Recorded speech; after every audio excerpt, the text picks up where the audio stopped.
it's Lee from colouringqueen.net and a little bit of Millie as well. Just wanted to join you for a colouring chat today. It's been a little while and you may hear Millie walking around in the background and on the picture as per usual. She's come out of her colouring cave to colour and chat with you guys. So today I'm going to colour in a picture from Lenka Fi from her new Enigma colouring book that I reviewed a couple of weeks ago. And I don't think I'll get it finished today, to be honest. I've got a little cat in the house and she wants attention badly. So I thought I'd actually use my Pastels today because a few weeks ago someone was asking in my colouring group about using them. And I've had my Pastels for quite a while. I don't have a lot. And at the time that I filmed this video, I actually didn't have white, but I've just bought a white Pastel. And it seems a shame to buy something and then only use it a couple of times and kind of give up on it. And that's what happened with the Pastels. I used them a few times. I wanted them for backgrounds and I used them a couple of times and then I wondered why I bought them because they're kind of messy and I'm worried about all that little dust that you breathe in because I've got asthma. And I just felt more comfortable with my pencils. And so I put them aside. And then when this lady asked about them in the forum, I thought, really, I should, just go and give them another shot. But unfortunately, because I'd had them packed away for like a year or two and hadn't used them, all my soft tools had gone hard and cracked up. And I have since got replacements and a new soft tool that I like better than the one that I'm using on this video. But it just reminded me that you've got to sort of look after your tools. You might not want to use them straight away, but you might, come back to them in the future. So I'm really going to give the Pastels a shot and really going to try harder with them. And I've bought two new colours. I've bought burnt sienna and I've bought white, so that I can use them a bit better and use them for skin tones. That's mainly why I want them, is because if you've got a picture with a lot of skin, if you're colouring with pencils sometimes it can get a bit hard on your hands. So I thought that this would save my hands a little bit. But of course I have to learn to use them properly. And this was the first time that I used them. I put them on Nina Vellum rather than a pastel paper or a pastel-based paper that is a bit more sandpapery, so it's got a bit of grip and it can hold. So I put it on there, and as you'll see, I made lots of mistakes because you're meant to use light layers, which I think when I filmed this I didn't really realise that you go over the area with a really light coverage of the Pastel and then you build it up with yet another layer.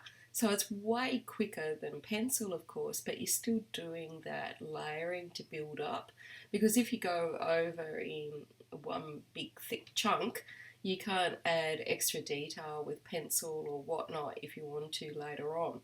And that's one of the beauties of the Pastel, is of course that you can add your pencils over the top, you can pop in highlights, and if you're like me and you make so many mistakes and go out of the line so many times, it is a breeze to rub out and start over again.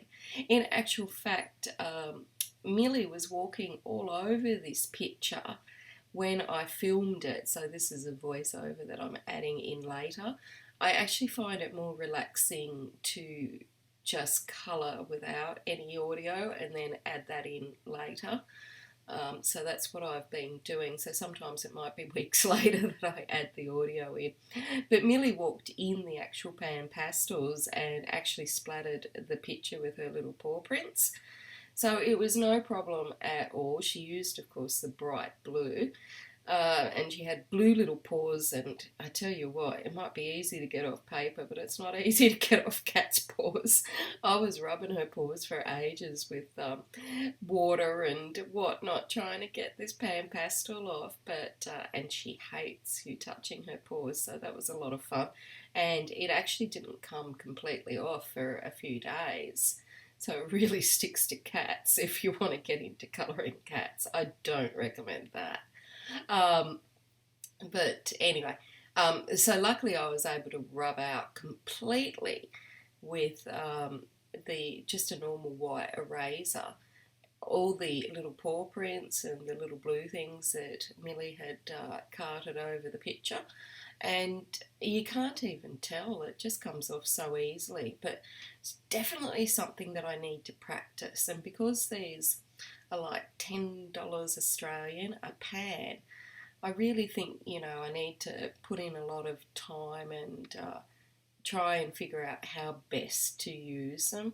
And I know, like, the tools that I had when I coloured this picture, they were dried up and they were hard, and some broke when I was even putting them on the cover. And I've actually found a better tool, but by Soft Tools, which is more like a little tiny round brush. And I've been using that lately to practice on, which I think is nicer and easier to do smaller areas of skin, like in this picture, than the one I actually used on the actual video here. But I didn't have that at the time. I just wanted to sort of give these pan pastels a birthday party, take them out and try and work out why I'd put them aside and why I'd given up on them, but yet kept them. Like I was going to give them a present, but decided not to. But I hope you guys are all having a great day today. It's a lovely day in Brisbane today. It's not going to hit 20 degrees, but it's not too bad. It's been raining the last couple of days. Nothing horrendous, but just sort of like drizzle. And that's been really great because I've got a couple of days off from watering the garden, although I still have to water all my little seeds in the greenhouse. So I hope everyone in the world is safe and you're happy and that you've got things to amuse yourself with. I don't know about you guys, but I've watched so much TV in the last couple of months. It's ridiculous, and it's not even much of it anything new. It's basically old favourites that have been getting the binge watch again. So I don't know really personally how many more times I can see Seinfeld. I think I must have seen each episode 500 times. I'm that over it. I know all the lines and all the moves. And we watched a new series, I think it was called The Righteous Gemstones or something like that. That was kind of fun, but it was only one season, so it wasn't really much to get into for the binge watching if you wanted to do that. But yeah, we've been amusing ourselves in the garden, and unfortunately I think we've been watching a little too much TV. And I sort of said the horrific words the other day to David that we should cancel Netflix. And he wasn't very happy about that, but I don't know why, because he only watches like 5 minutes before he falls asleep of an evening. So I just figured, we could cancel it, and I don't think that we really justify using it, and it's just an extra expense. And I think, I don't know, I'd prefer not to watch as much TV, but then again I think it's coming up to winter, and well, it is winter. It's nice to snuggle up on the couch and watch something on TV, but I think we've watched all the things that we want to watch. Although we still haven't watched Game of Thrones, and I've got to say I'm a little bit scared because I love, blood and guts, and I love crime and serial killers and criminal shows and whatnot. But I don't like too much blood. I don't actually like to see it. And I've got a feeling that Game of Thrones might be too violent for me, and I'd prefer a nice serial killer or something like that instead. But we'll see. David will probably talk me into it, and I'll end up falling asleep. Or he'll end up falling asleep and I'll end up watching it obsessively and getting absolutely terrified.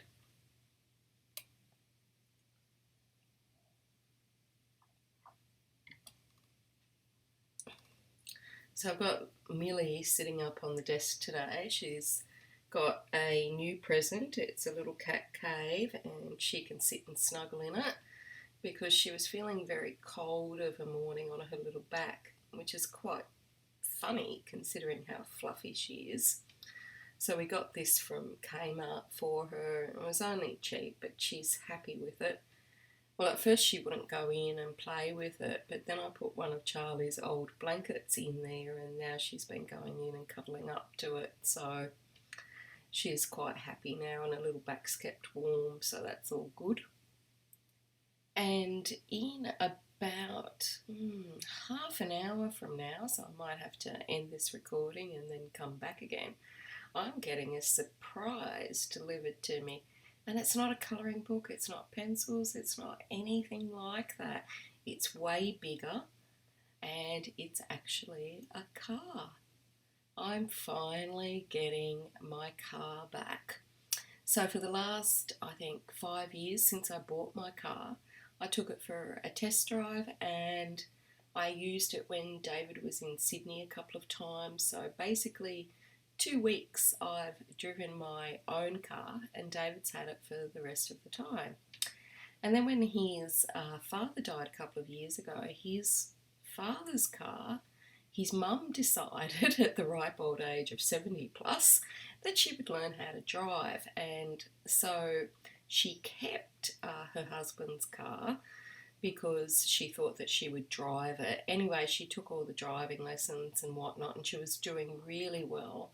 And then unfortunately she broke her wrist again and according to the latest doctors, it's never going to heal properly, and even if she has further surgery on it, she'll never be able to drive or play tennis again. So she decided to get rid of that car, which is like a small car.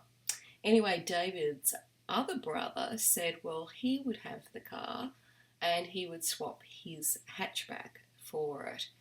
And his mum said, yeah, great, I'll give it to David and Leanne. So because the borders are closed between New South Wales and Queensland, we couldn't drive down and get the car and bring it back. So we put it on one of those car carrier things. And we don't even know what the car looks like, to be honest. We can't really remember it that much. But anyway, we're getting the car, the little hatchback, and David will drive that to work and I'll get my own car back. So I'll finally be able to escape the prison, as I call it, and go up to the shops and do all sorts of things. So I haven't been at all interested in the car or excited about the car or anything. We found out we were getting it a couple of weeks ago. And by the way, it's super kind of them to do this for us, really unbelievable.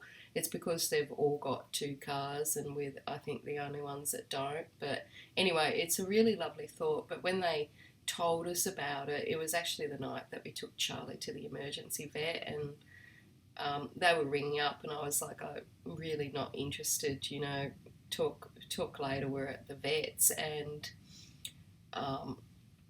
then, they organised everything and we have been totally uninterested in the car because we've been too busy thinking about Charlie. And actually it must have been a month ago that they started this anyway.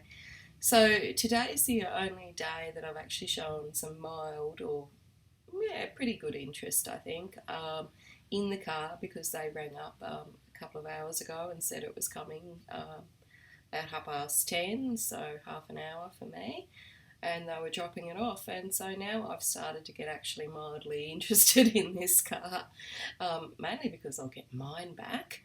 But I'll have to check out this one and see which one's the easiest to drive, bearing in mind that I've hardly driven for the last 5 or more years. Because before that I had my car, but I used to really catch the bus to work and David took my car to work. So we've been a 1-car family for, 15 years or so. So this will be different to have 2 cars, and I'm pretty excited that I'll be able to go up to the shops and not have to wait for David. Like I can race up to Officeworks and take all the time that I want to cruise around the aisles and look at the things that I want to look without him sort of indicating that he's already finished looking and would like to go now. And plus I can go up to the grocery store during the day when there's not as many people around, and yeah, I can just spend more time looking at things and browsing, because I tend to just be really quick when David's there, because I know he's not interested, so I can look at the bookshops, and yeah, I think that'll be good to have that sort of freedom again, so I'm excited about that now, only because it's half an hour away until I see this new thing. So that's good. And the other thing that I've been doing is been spending a bit of time in the garden, but probably less than usual, because I'm finding it a little bit lonely in the garden without having my little Charlie supervisor. So I basically just wait till David's home, and then we both go in the garden together, so it's not so lonely. So I've got a lot of seedlings that I planted. I've planted all these paper daisies and bulbs, and I've planted some more vegetables, some more tomatoes, and some broad beans and French beans, and what else was the thing that I planted? I can't remember now. But anyway, I've got more happening. And it's really great because the little tomatoes are coming out, and every day I'm filling up an entire bowl with all these little tiny tomatoes, because they're the cherry Tom Thumb variety. And I'm filling up a little bowl every day with them, and David makes up a salad because I've got lettuce growing, and on his way to work, he just picks off the lettuce leaves that he wants and adds them with his tomatoes and whatever else he's got, tuna or whatever, for lunch, and that's it, done. He can basically do his grocery shopping on the way to work. So it's really good having the actual fresh produce to cook. Speaking of cooking, I have been doing a lot of cooking, and that's what I've been amusing myself with. So the other day I bought a Dutch oven and a French casserole pan and something else. What was it? A Dutch oven, a French casserole pan, and just a new stock pot, because they're all on special at Aldi. I don't know if you guys are aware of Aldi. And I read the reviews, and they were meant to be pretty good and sort of comparable to like the $600 pots. So I took them for a spin and made a Hungarian goulash in the Dutch oven, which was divine. And then I made some pies for David's work so that he's got something to snack on. So I made him up some beef and mushroom pies. And then I made a lemon delicious pudding in one of those, because I had all these lemons that I wanted to use up.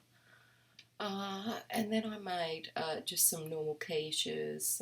I had mushrooms left over from the pies, so I made mushroom quiches. And then I finally used my air fryer that I've had downstairs. I moved it upstairs, and I made a roast pork in it, and oh my god, it was fantastic. No oil, and the amount of oil that comes out of roast pork, it's unbelievable, but beautiful crackling, and it was so moist, and yeah, definitely will be using that again. So I'm getting the most out of all my kitchen appliances lately, which is really good, especially as I haven't really cooked that much over the last, since David and I were together, because I was kind of the workaholic and had 2 jobs, which is pretty funny because now I can't even get one job. But I was the one that always, had the long hours at work and the 2 jobs and whatnot. So he was the one that was home at like 3 o'clock, so he would cook and I wouldn't. I'd just be home about 9:30 overnight. So getting back into the kitchen has been really good. Well, that's the other thing I made. I made some banana cupcakes, and I think I made something else, but I've forgotten what it is. It might be brownies. I think I made those in the time since I last spoke with you guys. So I hope you haven't gained any weight listening to all of that.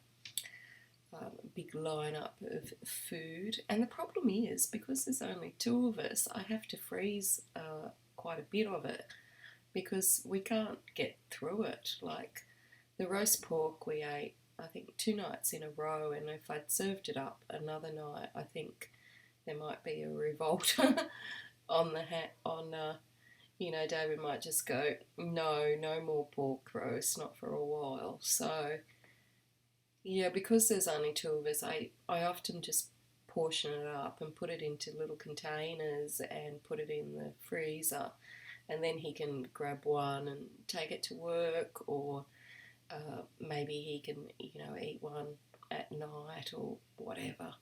So that's been good. And this afternoon I'm going to nip into the kitchen again, and I'm going to give that Dutch oven another go and just make up a 1-pot casserole. And the good thing about it is I used to use my slow cooker all the time, and I still will, but with the Dutch oven you can fry the food off in it first and then keep it in there as a slow cooker. So it eliminates one lot of washing up of pans.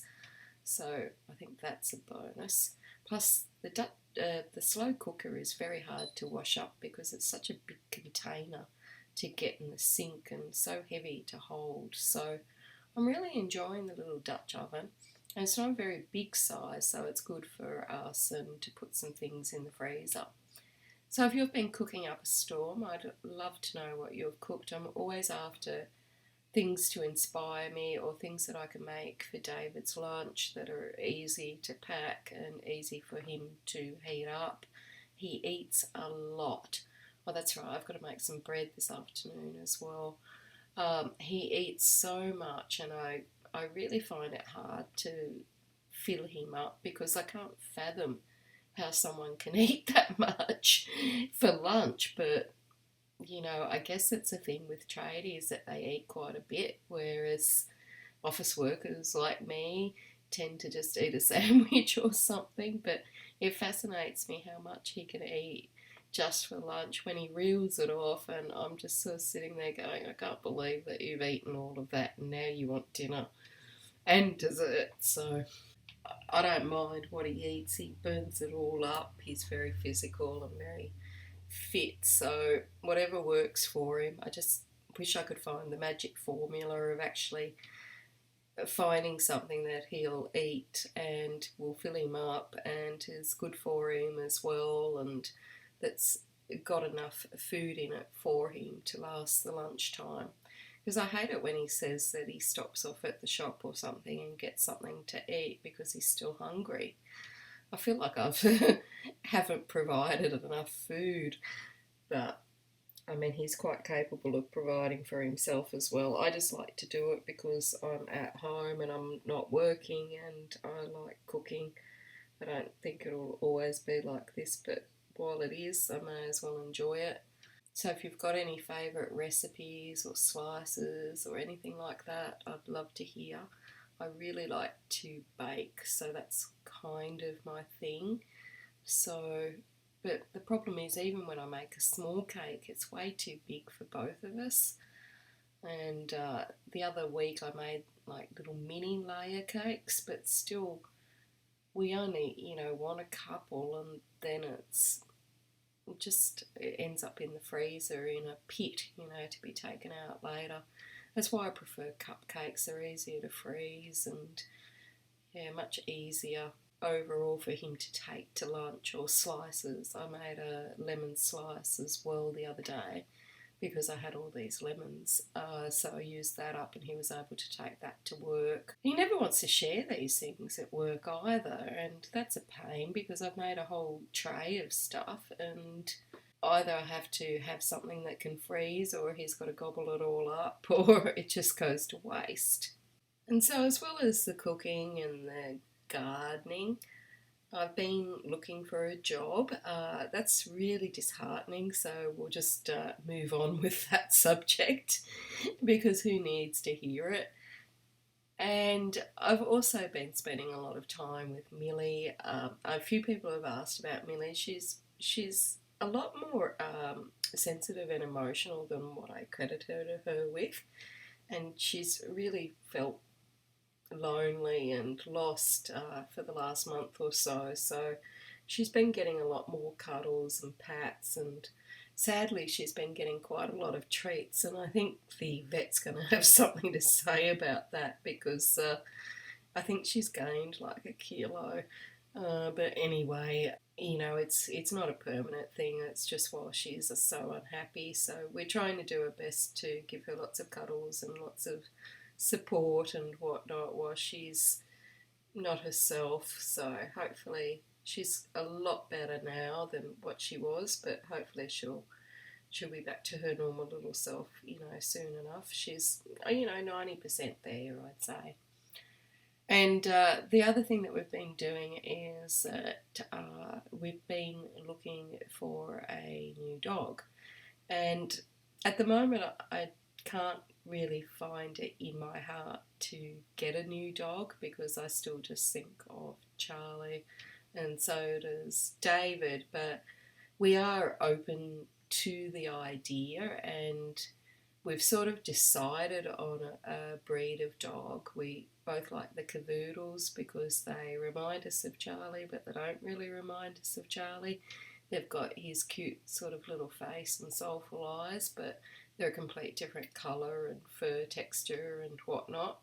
Unfortunately, I would have to pick something that is super expensive and hard to get. It seems to be, if there's anything expensive and hard to get, I gravitate towards it. And the other thing is, I really wanted a rescue one to look after, and because they're super expensive and hard to get, apparently a lot of people were buying them during the COVID-19 lockdown to keep them company, and that's kind of pushed the prices up. And there's obviously none coming into the rescues because everyone kind of wants them, which, I mean, they're super cute. So I'm hoping that there will be, one that comes up in the rescue that we can adopt and give a new home to and a new life. But I just think that we're going to have to wait. It might be 6 months, it might be a year, who knows. But it's just one of those things that we'll just have to wait until the right rescue dog comes along. And even though, we fancy these cavoodles, if something else came up in the rescue group that would get along with Millie and a little small dog, then, of course, we'd look at that as well. But we both really want a rescue dog. We really want, to give a dog a nice loving home and spoil it and, just look after it. And Millie's a rescue, and yeah, we like the idea of having another rescue and giving it a good life, no matter how long that might be and how heartbreaking it might be for us, But so hopefully we'll find something, and hopefully we won't have to wait a year. Hopefully it'll only be 6 months or something like that. But,